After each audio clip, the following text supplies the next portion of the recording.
Hello again, everyone. George Packard with Family Lawn and Landscape. The question I have today is how do you find good lawn care employees?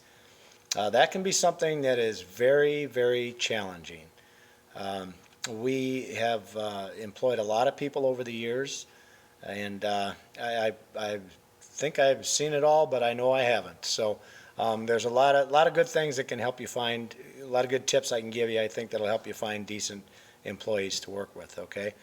Um, well, we have, first off, people just call us. They'll see your truck around, they'll just call you, um, and you can talk to them, set up interviews, that type of thing.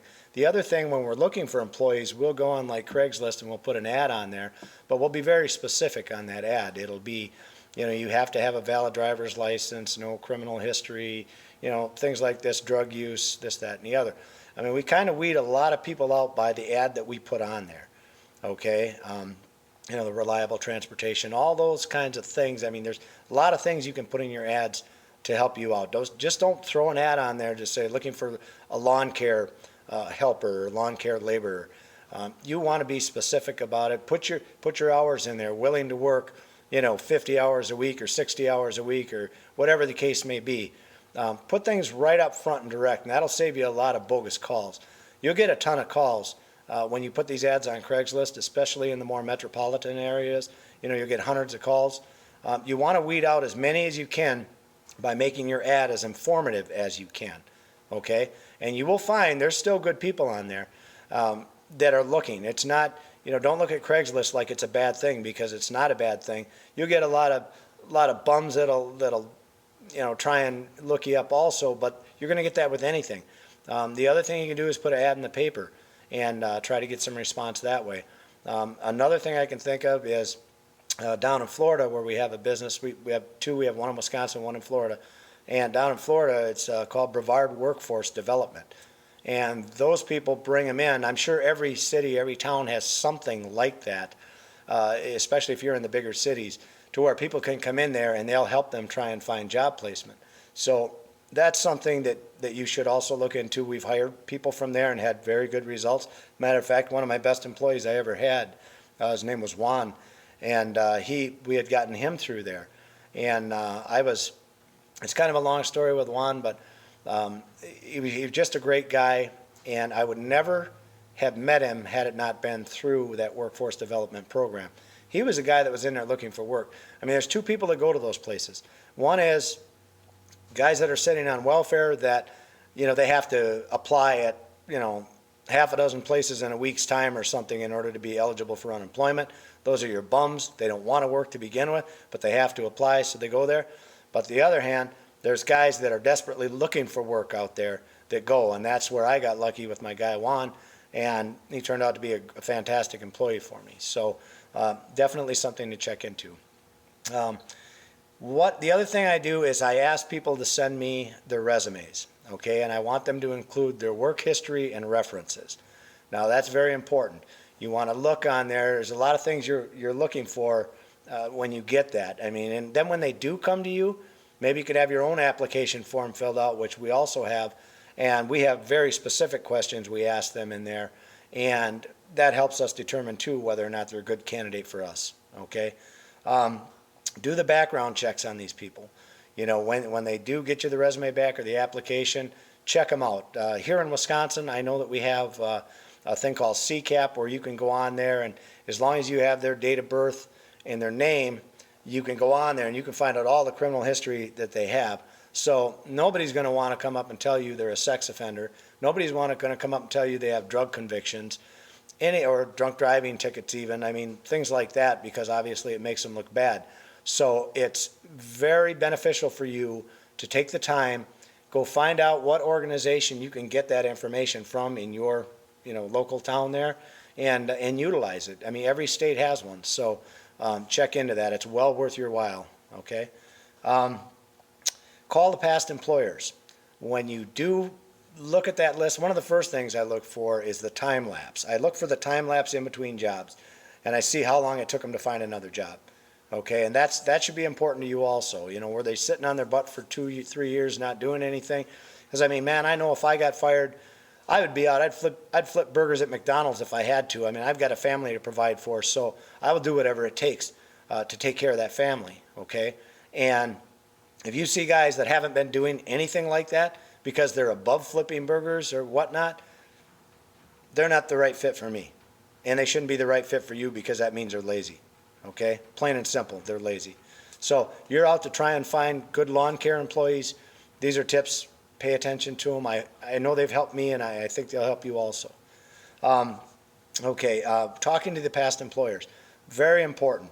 You want to find out why they left, and you can talk to the employers, and a lot of times they'll tell you. There's other companies where they won't, where they'll just say, no, all I can give you is the dates they were here. Well, fine, then take what information they gave you and make sure they match up with the dates that he gave you, okay? If the dates don't match up, ask your potential employee why. Why did you say this? I checked with the company. They say you were only here this amount of time. You know, is he trying to cover it up, make it look like you worked more than he did? What is it? You know, but you'll find out by asking him.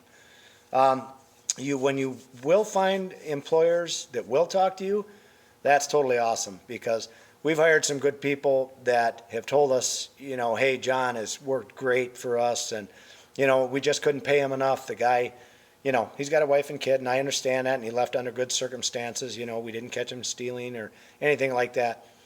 That's great. That's the kind of guy you want to hire. You know, if he can come and work for you, and there's a good question for you when he shows up for work too. Say, you know, John, I don't know what your circumstance was. I talked to your boss here. He was very fond of you, and you know, he told me the reason you left, and what was the reason again? You know, and get him to tell you the reason you left. And when he does, if those match up, then just ask him. Just say, look, you know, if he's, let's just say hypothetically, we're gonna start you out at $10 an hour, and you were making $10 an hour back there for that guy. How are you going to fit into this program where we're only paying you $10 an hour? I mean, are you just looking for something else to get you by till you get another job? Because if so, you're not really the guy I'm looking for, because I want guys that'll stay with me. I want guys that are interested in my field and my profession. That's who I'm looking for, okay? And you should be looking for that too. Don't look for guys like in Florida, our business there, when they closed the Space Center, hundreds of people came to us for work. These are highly educated. A lot of them went to college, have all these degrees. You know, if they're coming to me to work for me for $10, $11 an hour, they're not going to go, I mean, they're going to jump at the first opportunity they get to get out of there, okay? So how much time am I going to invest in them if I think I have a really good person and I'm trying to keep them? There's no way I'm going to pay them the kind of money that they're looking to get when they're coming off making $30, $40, $50 an hour working for them. Okay, so keep that in mind when you're looking also. Now that you narrowed your search up a little bit and you get these guys and you sit them down at these interviews, first thing, are they punctual? Did they show up on time? All right, if they're a few minutes late, they need to come in and apologize for being late. If they don't, that means they really don't give a shit if they were late or not. I mean, you're lucky to see them. That's the way they look at it, I would assume. It's not the way I look at it. I think if you're late, you're late. You better apologize. And if you don't, adios, vamonos, amigo. All right, dress. How do they dress? I had one guy I have to tell you about. It was comical, and it was for a lawn care position, but he showed up in a shirt and tie. I hired that son of a gun because he went out of his way to try and impress me. In a shirt and tie, comes into that interview. I was impressed. And there were other things. You know, he checked out everywhere else too. So, real good guy. You can find him. Just if they come in there and they've got torn up jeans and, you know, long hair and this and that, all these kind of things, you need to look at that guy and say, is this really the model that I want out in front of my customers all the time? Because that's important. You know, it really is.